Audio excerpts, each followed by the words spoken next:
Hello viewer, good morning. पिछले video में हमने आपको इन्वर्स ट्रिगोनोमेट्रिकल फंक्शंस के बारे में बतलाया।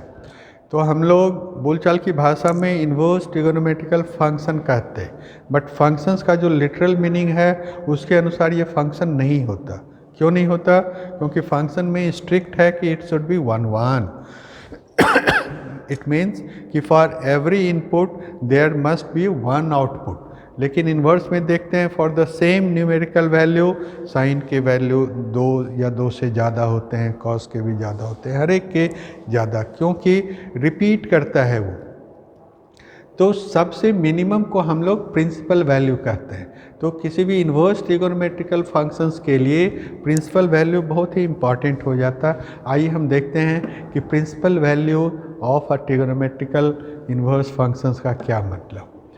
तो मान लीजिए ये हमारा inverse of the trigonometrical function are not functions themself because there are many values of theta for a particular value of a, है ना। आपने देखा कि π/3 के लिए कोसाइन का जो वैल्यू है, अगेन 5π/3 के लिए भी कोसाइन का वही वैल्यू आता है।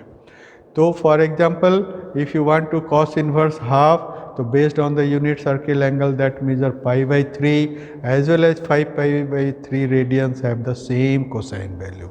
So all the coterminal angles sit now. You should remember that a function has an inverse, that is a function only the original function is 1 to 1. 1 to 1 का मतलब आप देख लो यहाँ पर फॉर द सेम एक्स अगर एक से ज़्यादा वैल्यू आता है तो हम कहते हैं it is not a function. 1 to 1 function passes through the vertical line test, recall कीजिए। तो फंक्शंस होने के लिए हमारा 1 to 1 होना चाहिए।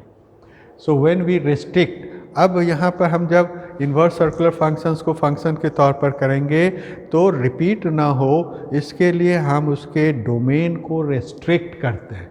सो we restrict the domain, we could choose any restriction on which our function doesn't repeat the y value.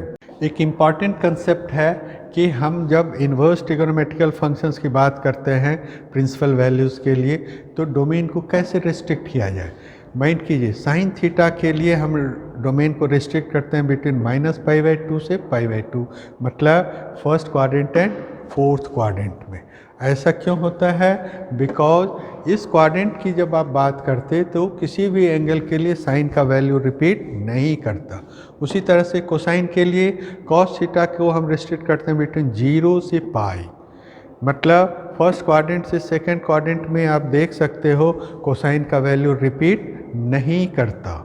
उसी तरह से टेंजेंट के केस में भी हम लोग साइन की तरह रिस्ट्रिक्ट करते हैं बिटवीन -π/2 से π/2 first and fourth quadrant, because यहाँ पर tan या cot का वैल्यू रिपीट नहीं करता। ये ज़रूरी है क्योंकि फंक्शंस होने के लिए 1 1 होना चाहिए। For every input there must be a unique output.